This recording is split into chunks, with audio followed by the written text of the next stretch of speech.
Que penseriez-vous si je vous disais que pendant la Seconde Guerre mondiale, des milliers de prisonniers de guerre ennemis ont volontairement choisi de rester aux États-Unis après la fin du conflit, qualifiant les camps de prisonniers américains de paradis sur terre?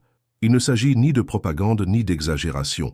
Il s'agit du témoignage documenté de prisonniers de guerre hongrois qui ont vécu une expérience sans précédent dans l'histoire militaire. Leurs récits révèlent un aspect du comportement américain en temps de guerre qui remet en question tout ce que nous pensons savoir sur le traitement des prisonniers pendant l'un des conflits les plus brutaux de l'histoire de l'humanité. Entre 1943 et 1946, plus de 400 000 prisonniers de guerre des pays de l'Axe furent détenus dans des camps aux États-Unis, dont environ 20 000 Hongrois qui avaient combattu aux côtés des forces allemandes sur le front de l'Est. Ces hommes s'attendaient à la torture, à la famine et à la mort, d'après la propagande sur la brutalité américaine dont ils avaient été victimes. Au lieu de cela, ils furent confrontés à une situation qui bouleversa complètement leur vision du monde et changea leur vie à jamais. Les prisonniers de guerre hongrois arrivèrent en Amérique en s'attendant au pire traitement. La propagande nazie et hongroise présentait les Américains comme des capitalistes sauvages, exploitant et maltraitant les prisonniers pour le profit. On leur avait raconté des histoires de camps de prisonniers américains, où les prisonniers étaient mis à mort par le travail, affamés systématiquement et soumis à la torture psychologique. De nombreux soldats hongrois préférèrent se rendre aux forces occidentales plutôt qu'aux soviétiques, mais ils s'attendaient néanmoins à un traitement cruel de la part des Américains. Ce qu'ils découvrirent fut si différent de leurs attentes que beaucoup crurent d'abord à une ruse psychologique élaborée pour les décourager. En réalité, l'Amérique abordait le traitement des prisonniers de guerre avec une philosophie ancrée à la fois dans des considérations pratiques et de véritables principes humanitaires, reflétant les valeurs américaines, même en temps de guerre. Le contraste entre les camps de prisonniers de guerre américains et ce que ces soldats hongrois avaient vécu ou entendu sur d'autres théâtres de guerre était si saisissant qu'il a fondamentalement transformé leur conception de la démocratie, du capitalisme et de la dignité humaine. Leurs témoignages offrent un aperçu précieux de la manière dont l'Amérique a conservé son sens moral, tout en menant une guerre totale contre les idéologies fascistes. Cette histoire révèle non seulement des faits historiques, mais aussi des vérités fondamentales sur la manière dont les nations choisissent de se comporter dans leurs heures les plus sombres. Le traitement des prisonniers de guerre hongrois dans les camps américains est devenu une puissante démonstration des valeurs américaines en action, créant des ambassadeurs inattendus de la démocratie qui allaient transmettre leur expérience dans l'Europe d'après-guerre et influencer les générations futures. La vie dans les camps de prisonniers de guerre américains. Si vous trouvez ce récit historique aussi fascinant que moi, n'hésitez pas à cliquer sur « J'aime » pour aider davantage de personnes à découvrir ces incroyables histoires méconnues de la Seconde Guerre mondiale. Abonnez-vous à la chaîne et cliquez sur le bouton « IPAR » pour nous soutenir. Votre aide nous permet de continuer à vous faire découvrir ces récits historiques remarquables qui méritent d'être commémorés et partagés avec le monde entier. La réalité quotidienne des camps de prisonniers de guerre américains était une réalité que les prisonniers hongrois avaient du mal à accepter, même lorsqu'ils la vivaient. À leur arrivée, les prisonniers étaient accueillis dans des centres d'accueil où ils bénéficiaient d'examens médicaux, de vêtements neufs et de séances d'orientation expliquant leurs droits au titre de la Convention de Genève. De nombreux prisonniers de guerre hongrois ont témoigné plus tard que c'était la première fois depuis des mois, voire des années, qu'ils bénéficiaient de soins médicaux appropriés ou de vêtements propres et bien ajustés.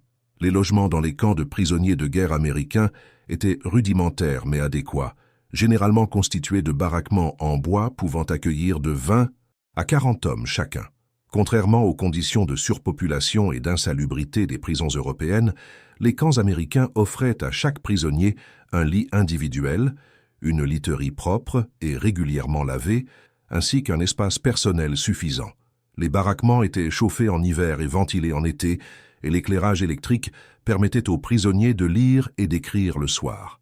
La situation alimentaire était peut-être l'aspect le plus choquant du traitement américain, réservé aux prisonniers de guerre hongrois, habitués à des rations de famine. Les camps américains fournissaient aux prisonniers environ 2800 calories par jour, soit plus que ce que beaucoup de ces hommes avaient consommé durant leurs dernières années de combat pour l'Axe. Les repas comprenaient de la viande, des légumes frais, du pain, des produits laitiers et même des friandises occasionnelles comme du café et du tabac. De nombreux prisonniers ont pris beaucoup de poids pendant leur internement, un phénomène impensable dans les prisons allemandes ou soviétiques. Les soins médicaux étaient prodigués par des médecins et infirmiers américains qualifiés qui traitaient les prisonniers de guerre avec les mêmes normes professionnelles que celles appliquées aux militaires américains. Les prisonniers hongrois bénéficiaient de soins dentaires, de traitements pour des affections chroniques négligées pendant la guerre et d'un accès à un soutien psychologique pour ceux souffrant de traumatismes liés au combat. Ce niveau de soins médicaux était exceptionnel par rapport aux normes du temps de guerre et totalement contraire à ce que la propagande leur avait fait croire. Les possibilités de loisirs et d'éducation étaient nombreuses dans les camps de prisonniers de guerre américains. Les prisonniers pouvaient participer à des activités sportives, former des orchestres et des troupes de théâtre, suivre des cours dispensés par leurs co-détenus ou des instructeurs américains et accéder à des bibliothèques remplies de livres en plusieurs langues, dont le hongrois. De nombreux camps organisaient des soirées cinéma, des offices religieux pour différentes confessions et des ateliers où les prisonniers pouvaient apprendre un métier ou pratiquer l'artisanat. Les affectations professionnelles étaient un autre domaine où le traitement américain dépassait les normes internationales. Alors que la Convention de Genève imposait le travail aux prisonniers, les camps américains affectaient généralement les prisonniers de guerre à des travaux agricoles, des chantiers de construction ou des tâches d'entretien, effectuées dans des conditions raisonnables et avec des mesures de sécurité appropriées. Les prisonniers recevaient un petit salaire pour leur travail, qu'ils pouvaient utiliser pour acheter de la nourriture, du tabac ou des effets personnels supplémentaires dans les magasins du camp. Ce système de travail rémunéré était révolutionnaire pour des hommes qui s'attendaient à être réduits à l'esclavage. Le choc culturel de la démocratie américaine. L'exposition aux valeurs et coutumes démocratiques américaines a provoqué un profond choc culturel chez les prisonniers de guerre hongrois qui avaient vécu toute leur vie sous des régimes autoritaires. Nombre d'entre eux venaient de Hongrie rurale, où les structures sociales féodales influençaient encore la vie quotidienne, ou de zones urbaines, où l'idéologie fasciste avait façonné leur conception de la gouvernance et de la société. Les principes démocratiques qu'ils ont découverts dans les camps de prisonniers de guerre américains ont remis en question les présupposés fondamentaux du pouvoir, de l'autorité et des relations humaines. Les administrateurs des camps américains s'efforcèrent délibérément de démontrer l'importance des processus démocratiques aux populations de prisonniers de guerre. Les prisonniers étaient autorisés à élire des représentants qui pouvaient faire part de leurs préoccupations et suggestions aux autorités du camp. Ces représentants exerçaient une réelle influence sur les politiques du camp concernant les loisirs, la restauration, les affectations et la résolution des conflits. Pour les prisonniers de guerre hongrois, habitués à des systèmes hiérarchiques rigides où remettre en question l'autorité était synonyme de sanctions sévères, cette approche participative était révolutionnaire. La relation entre les gardes américains et les prisonniers hongrois était caractérisée par un respect mutuel qui stupéfiait les prisonniers de guerre. Les gardes s'adressaient aux prisonniers avec politesse, expliquaient les règles et règlements au lieu de simplement exiger l'obéissance, et traitaient les problèmes disciplinaires comme des problèmes à résoudre plutôt que comme des crimes à punir. Cette courtoisie professionnelle contrastait fortement avec la brutalité des traitements que ces hommes avaient subis ou dont ils avaient été témoins dans les systèmes militaires et pénitentiaires européens. La liberté religieuse était un autre aspect du traitement américain qui impressionnait profondément les prisonniers de guerre hongrois. Bien qu'étant des prisonniers ennemis, ils étaient autorisés à pratiquer librement leur foi, à recevoir la visite d'aumôniers de leur confession et à observer leurs pratiques religieuses selon leurs traditions. Les prisonniers catholiques, protestants et juifs bénéficiaient tous d'un soutien spirituel approprié. Cette tolérance religieuse était particulièrement significative pour les prisonniers originaires de pays où les minorités religieuses étaient persécutées. La presse américaine et la réaction du public au camp de prisonniers de guerre ont également illustré les valeurs démocratiques. Des journalistes étaient parfois autorisés à visiter les camps et à interviewer des prisonniers, une pratique impensable dans les systèmes totalitaires. Lorsque des problèmes ou des abus étaient découverts dans certains établissements, les autorités américaines menaient des enquêtes approfondies et mettaient en œuvre des mesures correctives. Cette transparence et cette responsabilisation ont impressionné des prisonniers qui n'avaient jamais connu de systèmes gouvernementaux reconnaissant et corrigeant leurs erreurs. Les possibilités d'éducation offertes dans les camps américains ont permis aux prisonniers de guerre hongrois de découvrir les idéaux démocratiques par le biais d'études universitaires. Les cours d'anglais comprenaient souvent des cours sur l'histoire, le gouvernement et les valeurs civiques des États-Unis. Les prisonniers pouvaient lire des journaux et des magazines américains et s'informer sur les débats démocratiques, les élections et les transitions pacifiques du pouvoir. Ces expériences éducatives ont semé les germes de la pensée démocratique que de nombreux prisonniers ont rapporté chez eux dans l'Europe d'après-guerre. Opportunités économiques et capitalisme. L'exposition au capitalisme américain et aux opportunités économiques a laissé des traces durables chez les prisonniers de guerre hongrois, à qui l'on avait enseigné que les systèmes capitalistes conduisaient inévitablement à l'exploitation des travailleurs et aux inégalités sociales. Au lieu de cela, ils ont découvert un système économique qui, bien qu'imparfait, offrait des possibilités d'avancement et de prospérité contrastant fortement avec leurs idées préconçues et leurs expériences antérieures. Les programmes de travail dans les camps de prisonniers de guerre américains reposaient sur des principes que beaucoup de prisonniers n'avaient jamais rencontrés. Les prisonniers recevaient un salaire équitable pour leur travail, généralement compris entre 0,80 $ et 1,20 $ par jour, selon le type de travail effectué. Ce salaire pouvait servir à acheter de la nourriture, des vêtements, du tabac, des livres, des instruments de musique et d'autres effets personnels supplémentaires dans les magasins du camp. La possibilité de gagner de l'argent et de prendre des décisions d'achat offrait aux prisonniers un avant-goût de la liberté économique, révélatrice pour les hommes issus des économies socialistes et fascistes. De nombreux prisonniers de guerre hongrois furent affectés à des travaux agricoles dans des fermes américaines où ils observèrent des techniques agricoles, des modes de propriété foncière et des relations entre agriculteurs et ouvriers radicalement différents des modèles européens. Les agriculteurs américains traitaient souvent les ouvriers prisonniers de guerre comme des travailleurs valorisés, plutôt que comme des esclaves ennemis, leur offrant des conditions de travail adéquates, des pauses et parfois même des repas partagés avec les prisonniers. Ces relations personnelles humanisèrent le capitalisme d'une manière que la théorie économique abstraite ne pourrait jamais imaginer. L'abondance et la variété des marchandises disponibles dans les magasins américains émerveillèrent les prisonniers qui avaient vécu des années de rationnement et de pénurie en temps de guerre. Même en temps de guerre, les populations civiles américaines avaient accès à des biens de consommation, à des variétés alimentaires et à des articles de luxe inimaginables dans une Europe déchirée par la guerre. Les prisonniers de guerre hongrois, autorisés à accompagner les gardes lors des expéditions de ravitaillement vers les villes locales, furent les témoins directs de cette prospérité et commencèrent à comprendre comment la production capitaliste pouvait engendrer une abondance généralisée. Certains détenus entrepreneurs ont créé de petites entreprises au sein des camps, vendant des objets artisanaux, fournissant des services comme la blanchisserie ou la cordonnerie, ou organisant des événements pour leurs co-détenus. Les autorités américaines ont généralement encouragé ces initiatives, les considérant comme une utilisation positive du temps et de l'énergie des détenus. Le succès de ces micro-entreprises a permis aux détenus d'acquérir une expérience pratique des principes du libre marché et a démontré comment l'initiative individuelle pouvait créer de la valeur et améliorer les conditions de vie. La correspondance d'après-guerre entre d'anciens prisonniers de guerre hongrois et leurs contacts américains révèle l'impact durable de ces expériences économiques.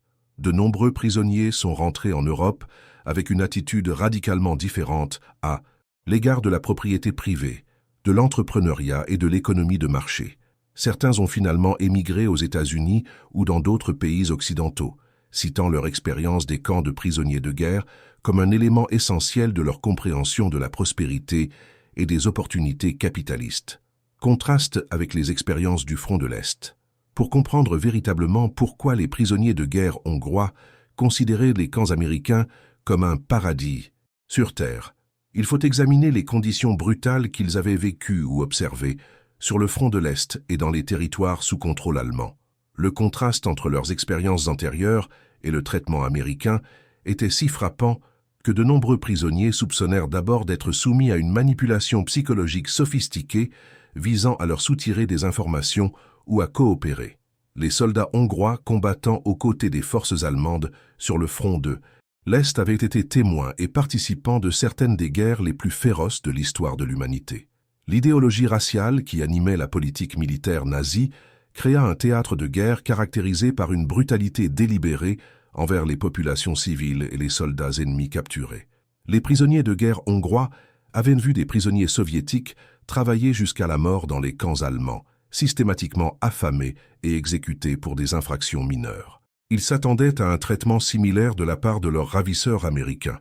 Le système militaire allemand sous lequel ces soldats hongrois avaient servi reposait sur des principes d'obéissance absolue, de discipline sévère et de châtiment sommaire pour toute défiance perçue. Les officiers recouraient régulièrement à la violence physique pour maintenir l'ordre, et la justice militaire était rapide et brutale. Le contraste avec la discipline militaire américaine, qui mettait l'accent sur le respect de la dignité individuelle, même au sein des structures hiérarchiques, fut profond et transformateur pour les prisonniers hongrois. Les soins médicaux sur le front de l'Est étaient rudimentaires et souvent inexistants pour les forces de l'Axe, en particulier pour les unités hongroises, considérées comme superflues par les commandants allemands.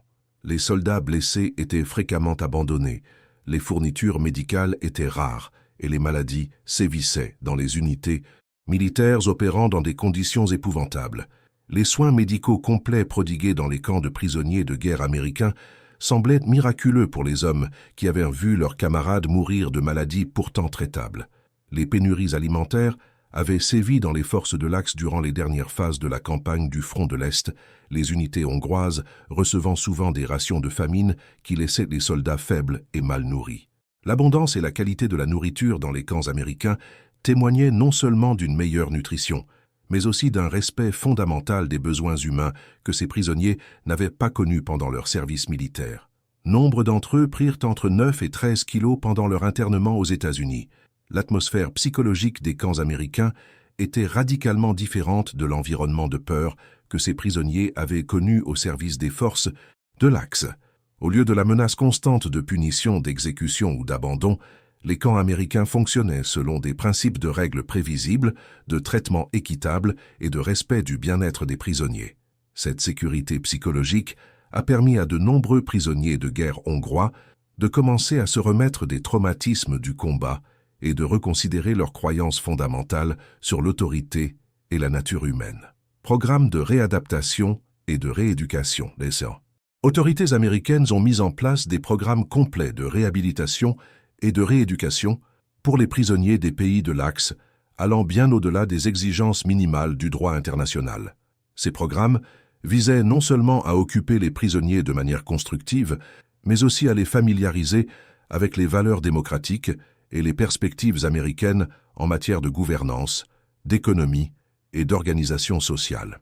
Pour les prisonniers hongrois, ces opportunités éducatives représentaient leur première approche de la pensée démocratique systématique. Le programme de rééducation comprenait des cours sur l'histoire américaine, le gouvernement, l'économie et les institutions sociales.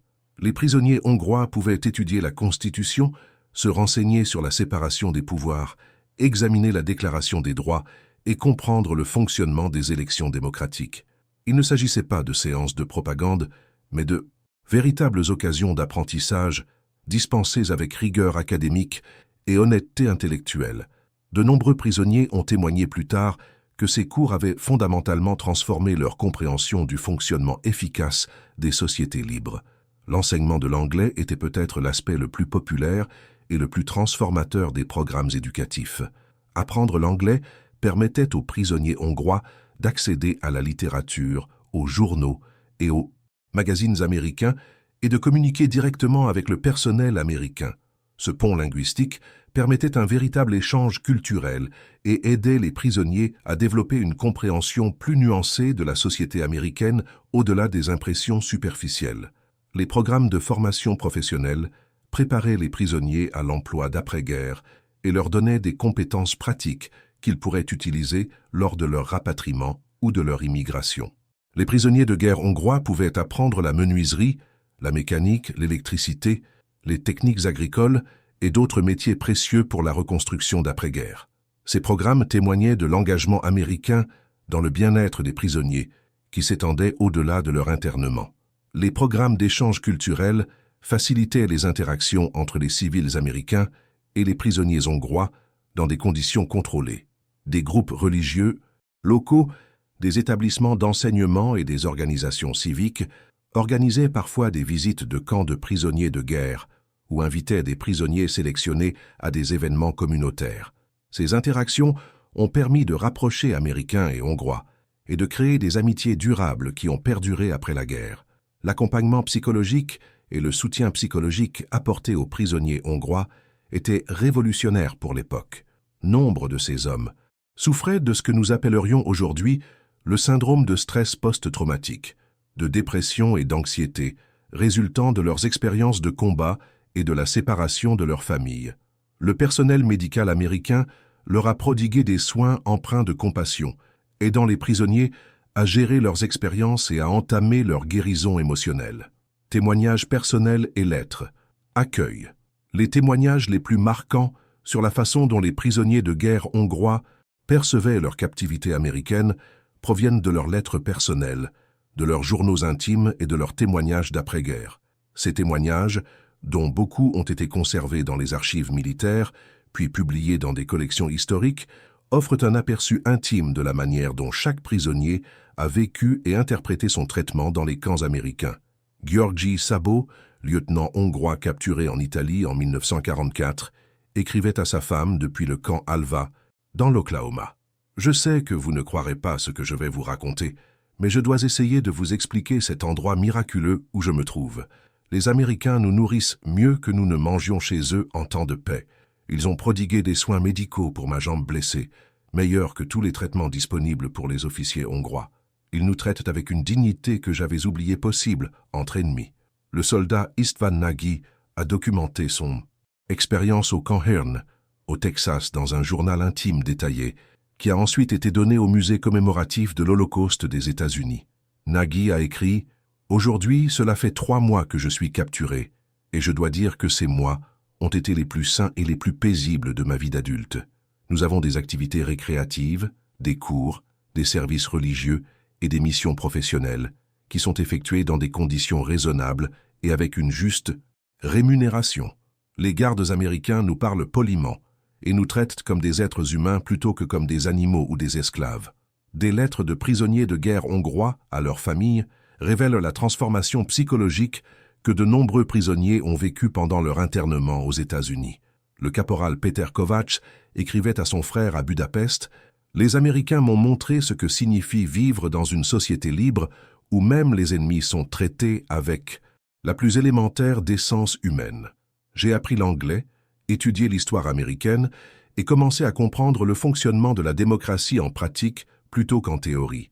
À mon retour, je garderai ces leçons en moi et m'efforcerai de construire une Hongrie meilleure, fondée sur ces principes. » Des entretiens menés après la guerre par les services de renseignement militaires américains auprès de prisonniers de guerre hongrois rapatriés révèlent l'impact durable de leurs expériences. Le capitaine András Török témoignait en 1947 « Mon séjour dans les camps américains m'a appris qu'il existait des alternatives aux systèmes autoritaires que j'avais connus toute ma vie. J'ai constaté de visu que des sociétés pouvaient s'organiser autour des principes de dignité individuelle, d'état de droit et de participation démocratique. Ces connaissances ont façonné tout ce que j'ai fait depuis mon retour en Hongrie. » La correspondance entre les anciens prisonniers de guerre hongrois et leur contact américain s'est poursuivie pendant des décennies après la guerre, créant des réseaux d'amitié et d'échanges culturels qui ont influencé la diplomatie et l'action humanitaire de la guerre froide. Nombre de ces lettres sont conservées dans les bibliothèques présidentielles et les archives militaires, témoignant de la manière dont les relations individuelles nouées dans les camps de prisonniers en temps de guerre ont contribué à une meilleure compréhension entre les anciennes nations ennemies. Certains prisonniers hongrois ont choisi de rester aux États-Unis après la guerre, devenant citoyens américains et contribuant ainsi à la croissance économique et à la diversité culturelle d'après-guerre. Leur réussite, documentée dans les registres d'immigration et les articles de la presse locale, ont apporté un témoignage puissant de l'efficacité des programmes de réinsertion américains et des réelles opportunités offertes par les sociétés capitalistes démocratiques. Impact sur la Hongrie et l'Europe d'après-guerre. Le retour des prisonniers de guerre hongrois dans l'Europe d'après-guerre a eu de profondes répercussions sur la reconstruction des institutions démocratiques et la diffusion des valeurs démocratiques dans des régions autrefois dominées par les idéologies fascistes, puis communistes. Ces hommes sont rentrés chez eux, témoins vivants de formes alternatives d'organisation sociale et de gouvernance, remettant en question les idées reçues sur le pouvoir, l'autorité et les possibilités humaines. De nombreux prisonniers de guerre hongrois rapatriés sont devenus des défenseurs de la réforme démocratique au sein de leur communauté d'origine, s'appuyant sur leur expérience directe dans les camps américains pour défendre un gouvernement constitutionnel, les droits individuels et l'économie de marché. Leur témoignage avait un poids particulier, car ils ne pouvaient être considérés comme une théorie abstraite ou de la propagande étrangère. Ils s'appuyaient sur l'expérience vécue du fonctionnement réel des institutions démocratiques. Les connaissances et les compétences acquises par les prisonniers hongrois durant leur internement aux États-Unis ont contribué aux efforts de reconstruction d'après-guerre dans toute l'Europe de l'Est. Les hommes ayant appris un métier dans les camps américains ont rapporté de précieuses compétences techniques aux communautés déchirées par la guerre. Ceux qui avaient étudié l'anglais sont devenus traducteurs et ont servi de passerelle culturelle pour faciliter la communication avec les organisations humanitaires et le personnel militaire occidentaux. Les valeurs démocratiques inculquées aux prisonniers de guerre hongrois ont influencé leur approche du leadership communautaire, des relations professionnelles et de la participation civique dans la société d'après-guerre. Les anciens prisonniers se sont souvent révélés être des leaders locaux, prônant la résolution coopérative des problèmes, la recherche de consensus et le respect des points de vue des minorités, des approches qui reflétaient leur familiarité avec les processus démocratiques américains durant leur internement. Malheureusement, la montée du communisme dans la Hongrie d'après-guerre a placé de nombreux anciens prisonniers de guerre dans une situation difficile, leur attitude positive envers la démocratie américaine étant devenue politiquement suspecte. Certains ont été persécutés ou contraints de garder le silence sur leurs expériences. D'autres ont réussi à maintenir des réseaux clandestins qui ont préservé les idéaux démocratiques pendant des décennies de régime communiste. L'influence des expériences des prisonniers de guerre hongrois s'est étendue au-delà de la Hongrie, vers d'autres pays européens, grâce à des réseaux informels de communication et d'échanges culturels. Les récits du traitement américain se sont répandus parmi les communautés d'anciens combattants, les populations de réfugiés et les cercles intellectuels, contribuant à une meilleure compréhension européenne des valeurs américaines et des possibilités démocratiques durant la difficile période de reconstruction d'après-guerre. Lors de la Révolution hongroise de 1956, de nombreux anciens prisonniers de guerre ont joué un rôle important dans le soulèvement contre le régime communiste, s'appuyant sur leur compréhension des principes démocratiques et leur conviction que des formes alternatives de gouvernement étaient possibles. Si la Révolution a finalement échoué, la participation de ces vétérans a démontré l'impact durable de leur expérience américaine sur leur engagement en faveur de la liberté et de la dignité humaine. La Convention de Genève en pratique. Le traitement des prisonniers de guerre hongrois dans les camps américains a démontré avec force comment le droit international humanitaire pouvait être appliqué efficacement, même en temps de guerre totale. Les États-Unis ont considéré le respect de la Convention de Genève non pas comme une exigence juridique minimale, mais comme une occasion de démontrer les valeurs américaines et de maintenir leur autorité morale dans un conflit contre des idéologies qui rejetaient les contraintes humanitaires. Les dirigeants militaires américains comprenaient qu'un traitement approprié des prisonniers ennemis servait de multiples objectifs stratégiques, au-delà du respect de la loi. Un traitement humain encourageait la reddition de l'ennemi, protégeait les prisonniers américains grâce à des accords de réciprocité, maintenait la discipline militaire au sein des forces américaines et démontrait aux nations neutres et aux alliés potentiels que les objectifs de guerre américains incluaient le respect de la dignité humaine et du droit international. Les dispositions spécifiques de la Convention de Genève concernant le bien-être des prisonniers, leur affectation, leurs soins médicaux, leurs pratiques religieuses et leur communication avec leurs familles étaient non seulement respectées, mais souvent dépassées dans les centres de détention américains. Cet engagement envers les normes humanitaires reflétait à la fois des considérations militaires pratiques et de véritables convictions morales sur la manière dont les nations civilisées devaient mener la guerre. Les programmes de formation destinés au personnel militaire américain, mettant l'accent sur le traitement approprié des prisonniers de guerre, ont instauré une culture de professionnalisme et de respect au sein des opérations des camps. Les gardiens et les administrateurs ont appris à considérer les prisonniers comme des êtres humains méritant un traitement digne, quelles que soient leurs allégeances ou leurs actions antérieures. Cette formation a contribué à prévenir les abus et les atrocités qui ont caractérisé le traitement des prisonniers sur de nombreux autres théâtres d'opérations de la Seconde Guerre mondiale. Des inspections régulières menées par des représentants de la Croix-Rouge internationale et des diplomates neutres ont permis de vérifier de manière externe le respect par les États-Unis du droit international humanitaire.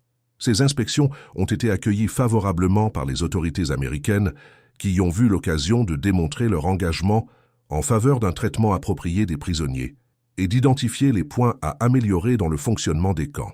La documentation et la tenue des registres associés aux opérations de prisonniers de guerre américains ont permis de constituer des archives exhaustives qui ont servi de modèle aux organisations humanitaires et aux planificateurs militaires pour l'élaboration de normes améliorées de traitement des prisonniers.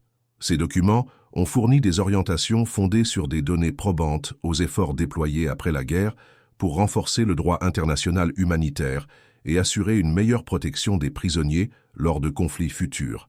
Leçon pour la résolution des conflits modernes. Le succès des programmes américains pour prisonniers de guerre pendant la Seconde Guerre mondiale offre un éclairage précieux sur les approches contemporaines de résolution des conflits, de réhabilitation et de reconstruction post-conflit.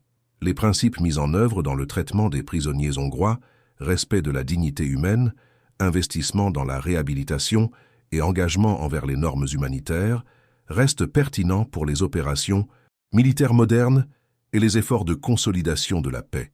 Les programmes de réhabilitation et de rééducation mis en œuvre dans les camps américains ont montré comment d'anciens ennemis pouvaient devenir des défenseurs des valeurs démocratiques grâce à des expériences positives plutôt qu'à un endoctrinement coercitif. Cette approche s'est avérée bien plus efficace que les mesures punitives pour modifier les attitudes fondamentales et induire un changement de comportement durable chez les anciens adversaires. L'intégration de possibilités d'éducation, de formation professionnelle et d'échanges culturels dans les opérations de prisonniers de guerre a démontré que les installations militaires pouvaient servir à de multiples fins, au-delà de la simple détention. Ces programmes ont créé de la valeur pour les prisonniers et leurs ravisseurs, tout en maintenant la sécurité et en contribuant à la réalisation des objectifs stratégiques liés à la stabilité et à la reconstruction d'après-guerre. L'accent mis sur la dignité et le respect individuel au sein des structures militaires hiérarchiques a montré comment les institutions autoritaires pouvaient intégrer les valeurs démocratiques sans sacrifier l'efficacité opérationnelle. Cet équilibre entre discipline militaire et traitement humanitaire offre des enseignements pour la formation et les opérations militaires modernes dans des environnements conflictuels complexes. Les relations durables et les échanges culturels qui se sont développés entre les anciens prisonniers de guerre hongrois et le personnel américain ont illustré comment les liens individuels tissés pendant le conflit pouvaient contribuer à une coopération diplomatique et humanitaire plus large. Ces réseaux personnels sont devenus les fondements des efforts de reconstruction d'après-guerre et de la compréhension internationale. La documentation et l'évaluation des programmes de prisonniers de guerre ont fourni des approches fondées sur des données probantes pour l'élaboration de politiques susceptibles d'éclairer la planification militaire et les opérations humanitaires futures. Cet engagement à tirer les leçons de l'expérience et à adapter les pratiques en fonction des résultats demeure essentiel à l'efficacité de la résolution des conflits et des efforts de reconstruction post-conflit. Si cette histoire remarquable de la manière dont l'Amérique a traité ses ennemis avec dignité et respect vous a inspiré, n'hésitez pas à cliquer sur « J'aime » pour partager cette importante leçon historique avec davantage de personnes. Abonnez-vous à notre chaîne pour découvrir d'autres histoires incroyables de la Seconde Guerre mondiale qui révèlent le meilleur de la nature humaine, même dans les heures les plus sombres de l'humanité. Regardez la vidéo qui s'affiche sur votre écran pour découvrir un autre récit fascinant de courage, de compassion et d'humanité inattendue en temps de guerre. Merci de regarder et de vous intéresser à ces Histoire qui nous rappelle notre capacité à faire preuve de décence, même face aux plus grands défis.